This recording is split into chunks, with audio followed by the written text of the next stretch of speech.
Assalamualaikum warahmatullahi ta'ala wabarakatuh. Ahlan wa sahlan wa marhaban, sahabat Quran dimanapun berada. Kembali lagi bersama kami di pembelajaran tajwid surah Al-Baqarah. Semoga ini dapat membantu teman-teman yang belum lancar dalam membaca Al-Qur'annya dan belum mengenal baik daripada hukum tajwid Al-Qur'an kita. Baik, kita akan mulai dengan membaca basmalah, kemudian atau kita membaca isti'adzah, basmalah, dan juga kemudian kita baca ayatnya. A'udzu billahi minasy syaithanir rajim. Bismillahirrahmanirrahim.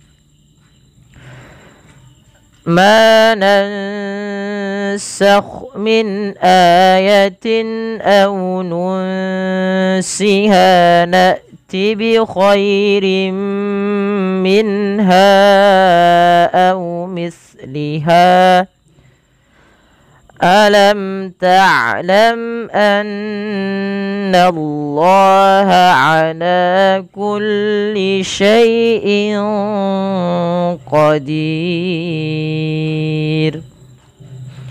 Baik sahabat fillah, insyaallah kita akan coba urai hukum tajwidnya satu persatu dan cara membaca yang baik dalam melafalkan beberapa bacaan Al-Qur'an Al-Karim.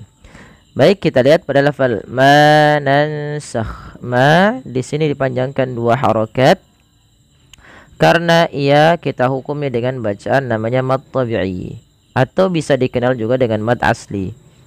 Apa itu mad tabi'i atau mad asli?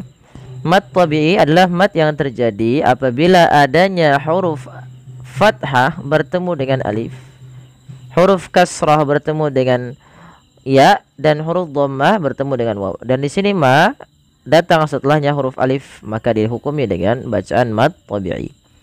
Kemudian pada lafal nansakh, di sini ada hukum bacaan yang kita namakan ikhfa, dan kami tidak tulis agar tidak terlalu banyak daripada pengeditannya. Ikhfa. Ikhfa itu apa, teman-teman? Ikhfa itu membaca di antara izhar dan idgham. Kalau izhar itu bacaan nunnya jelas. Kalau idgham itu bacaan nunnya dimasukkan ke huruf setelahnya, sehingga nih nunnya masuk kepada huruf, bukan masuk tapi disamarkan. Manansakh. Bukan lagi nansakh atau hilang nunnya, tapi dia samarkan karena dia bacaan ikhfa. Kemudian pada lafal min ayatin, min ada nun mati bertemu hamzah, maka dinamakan dengan bacaan izhar. Suara nunnya harus dibaca dengan jelas. Kemudian pada lafal ayatin ada huruf hamzah berharakat fathah bertemu dengan alif. Ini tidak dibaca dengan namanya mad tabi'i, tapi kita hukumi dengan mad badal. Kenapa? Karena mad badal itu adalah mad yang terjadi ketika adanya hamzah bertemu dengan huruf mad. Ya, bertemu dengan huruf mad, maka dinamakan dengan mad badal. Simpelnya seperti itu, teman-teman. Min ayatin aw nunsiha, tin ada kasrotain atau tanwin bertemu hamzah, sama hukumnya dengan ketika nun bertemu dengan hamzah, harus jelas. Nunsiha ada nun mati. Nah, ada huruf nun mati ketemu dengan huruf sin sebagaimana yang tadi. Ini sama kita baca dengan bacaan ikhfa, yaitu disamarkan bunyi nunnya kepada huruf sin. Nun siha. Ha ada mad tabi'i, panjangkan ia 2 harakat karena ia adanya alif yang datang setelah huruf fathah. Na'ti bi khairim minha, kasratain bertemu mim. Nah, ini ada hukum bacaan kita namakan dengan idgham bi gunnah. Cara membaca idgham bi gunnah itu sahabat fillah, yaitu masukkan tanwin. Kalau dia huruf tanwin, masuk tanwinnya kepada mim. Kalau dia nun sukun, masukkan nun sukunnya ke huruf setelahnya. Kita lihat di sini huruf setelahnya adalah huruf mim. Maka awalnya kan bi khairin dengan jelas suara rinnya. ada bunyi n-nya. Nah, tapi karena dia datang setelahnya huruf mim, nun yang tadi itu dirubah menjadi huruf mim. Itulah yang dinamakan dengan idgham. Idgham itu memasukkan. Biagunna. Nah, tapi bukan hanya sekedar memasukkan, bukan hanya bi khairim minha, tapi dia perlu ditahan karena dia ada bacaan gunnahnya. Maka bi khairim minha. Nah, ditahan dulu 2 harakat baru dilepas.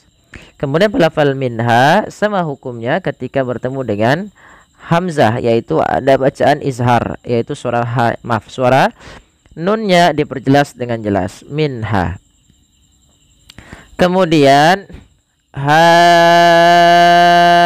au misliha, ada namanya mad jaiz munfasil. Apa itu mad jaiz munfasil? Mad jaiz munfasil adalah mad yang terjadi apabila ada mad tabi'i bertemu hamzah. Kita lihat pada dasarnya minha itu hanya 2 harokat, minha. Ha 2 harokat, minha. Awalnya 2 harokat karena bertemu dengan huruf hamzah setelahnya, dan hamzah tersebut pada lain kata. Dan inilah yang dinamakan dengan jaiz munfasil. Munfasil artinya terpisah, jaiz itu boleh. Maka panjangnya biasanya dia ditandai dengan tanda seperti ini, itu menandakan dia panjang. Nah, tandanya berbentuk seperti setengah, bukan setengah, tanda seperti bendera.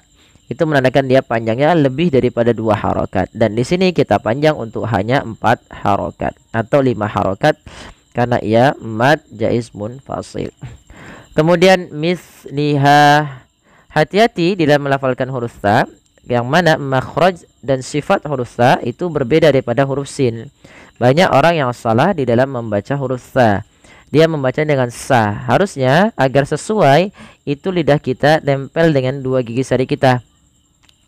Sa, sa, sa. Maka misliha, misliha, bukan misliha. Kita coba ulangi ayatnya. Ma nansakh min ayatin aw nunsiha na'ti bi khairim minha aw misliha. Kemudian alam ta'lam anna allaha ala kulli syai'in qadir. Alam ta'lam, mim dan mim jelaskan karena ia ada namanya izhar syafawi, dijelaskan dan tidak boleh tahan, tidak boleh dibaca alam ta'lam dengan menahan bunyi mimnya. Kemudian pelafal annallaha, ada bacaan gunnah yang dimana gunnahnya adalah dimasukkan ke rongga hidung kita suaranya anna, ya, dan dia ditahan sepanjang 2 harokat. Hati-hati jangan menebalkan huruf na, karena na sifat pada dasarnya sifatnya tipis. Anna, bukan annallah gitu ya, annallah. Na tipis, Allahnya baru ditebalkan. Di sini kita namakan dengan lam tafkhim.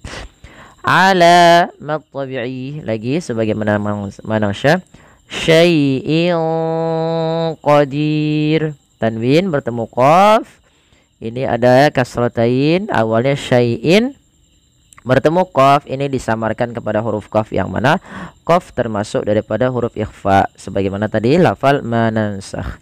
Maka cara membacanya pun sama, disamarkan suara innya kepada qaf, dan dia qaf termasuk salah satu huruf yang dia pangkal lidahnya terangkat, teman-teman. Jadi dia menebal. Syai'in qadir. Kemudian melafal qadir, ini ada bacaan mad arid disukun. Kita boleh memanjangkan di-nya sepanjang 2 harokat sebelum mematikan huruf ra, atau boleh 4 harokat, atau boleh 6 harokat. Nah, hati-hati di sini di lafal huruf ra itu tidak boleh dibaca ra-nya tebal. Ra di sini kita hukumi dengan ra yang tipis. Kenapa? Karena huruf ra-nya dimatikan dan sebelumnya ada huruf ya dan ada huruf kasrah. Maka dia harus tipis. Qadir, tidak boleh dibaca qadir. Nah, jadi tebal. Nah, itu huruf yang tadi salah. Maka jangan menebalkan huruf ra yang didahului dengan huruf kasrah. Baik, kita coba ulang. Alam ta'lam anna Allah ala kulli syai'in qadir. Baik, sadaqallahul azim. Baik, alhamdulillah teman-teman, kita telah menyelesaikan bacaan kita dan pembelajaran kita pada surah Al-Baqarah ayat 106. Semoga ini bermanfaat bagi sahabat sekalian. Mohon dukungannya untuk like, share, dan subscribe agar lebih banyak manfaat yang kita dapatkan dan memberikan kebermanfaatan kepada orang lain. Nabi mengatakan khairun nasi anfa'uhum linnas, sebaik-baik daripada kita yang banyak memberikan manfaat pada orang lain. Demikian, kurang lebihnya mohon maaf. Wabillahi taufiq wal hidayah. Wassalamualaikum warahmatullahi wabarakatuh.